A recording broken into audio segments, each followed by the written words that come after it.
South ఇండియాలోనే అతి తక్కువ ధరలకే నాణ్యమైన రత్నాలని అందించే ఏకైక సంస్థ 6JVR.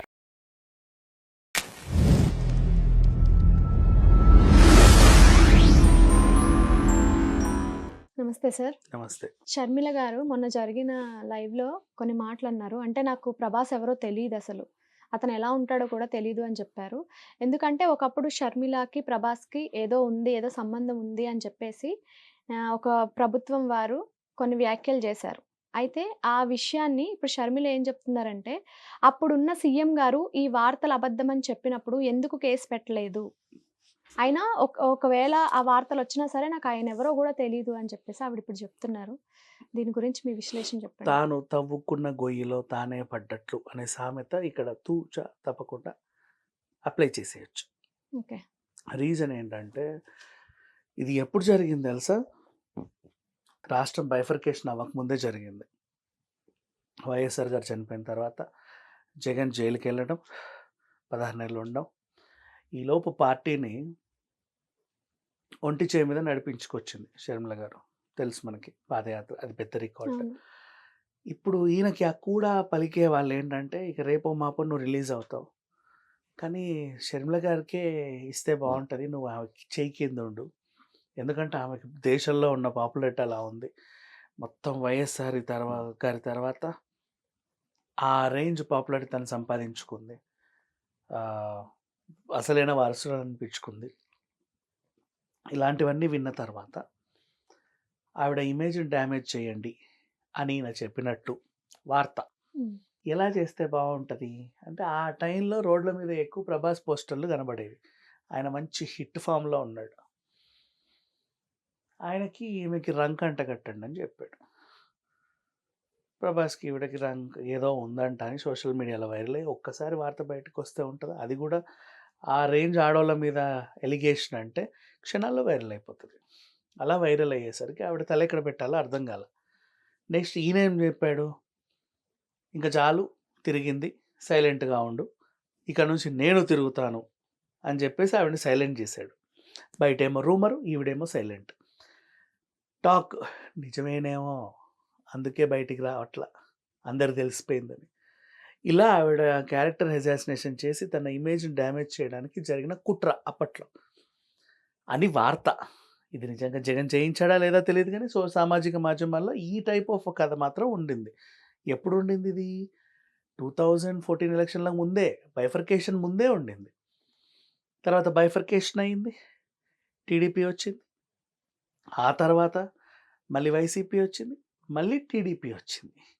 ఇప్పుడు వైసీపీ అప్పట్లో షర్మిల గారిని నందమూరి బాలకృష్ణ గారి ఆఫీస్ నుంచి ఇలాంటి పుకార్ ఒకటి బయటికి వచ్చింది, బాలయ్య దగ్గరుండి చేయించాడనే ఒక ఎలిగేషన్ పాస్ చేసింది.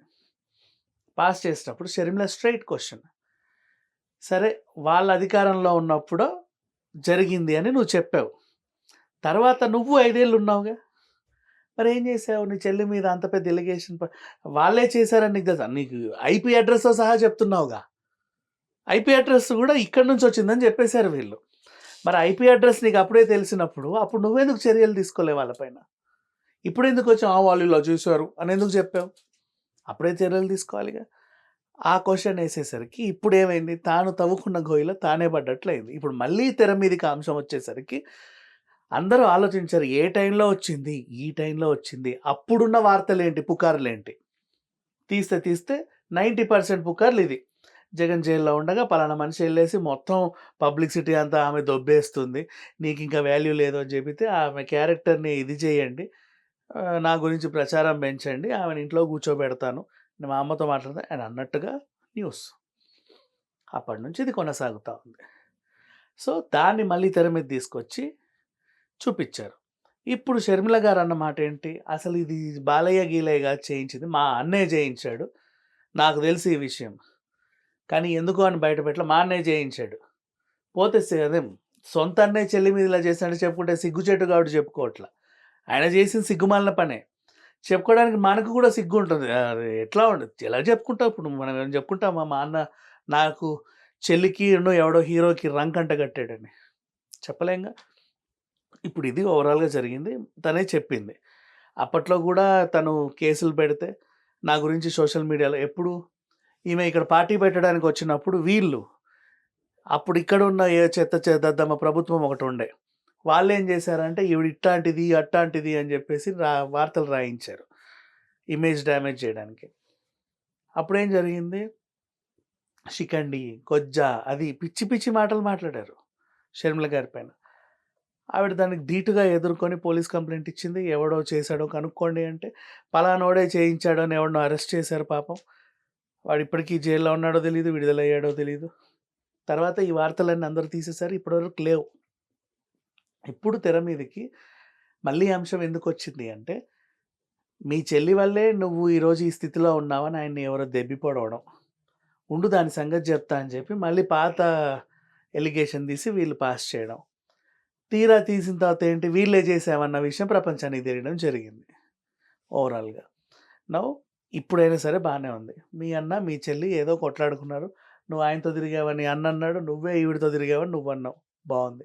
మీ కుటుంబ గొడవల మధ్యలో ప్రభాస్ ఎందుకొచ్చాడమ్మా? ఇప్పుడు ప్రభాస్ వీళ్ళందరి మీద పరువు నష్టం దావా వేయాలి. అందరి మీద వేయాలి. ఆయన ఎందుకొచ్చాడు మధ్యలో? ప్రభాస్ కంటగట్టాడు. ఆ అబ్బాయికి ఇప్పటివరకు మ్యారేజ్ అవ్వలేదు. నమ్మేవాళ్ళు అందుకేనేమో ప్రభాస్ ఇంకా పెళ్లి చేసుకోలేదు. చూడు ఎంత చండాలంగా అవును. మాట్లాడతారు. మధ్యలో ఆయన ఎందుకొచ్చాడు? మీ ఇంటి గొడవ. ఎళ్లి నీ అన్నని చెప్పుతో కొట్టు. మీరు చావండి. ప్రభాస్ ఎందుకొచ్చాడు మధ్యలో? ఇప్పుడు చూడు ఆ వార్తలు ఎలా ఉన్నాయి? ఈ డ్యామేజ్ ఎవరు కంట్రోల్ చేయాలి? అది.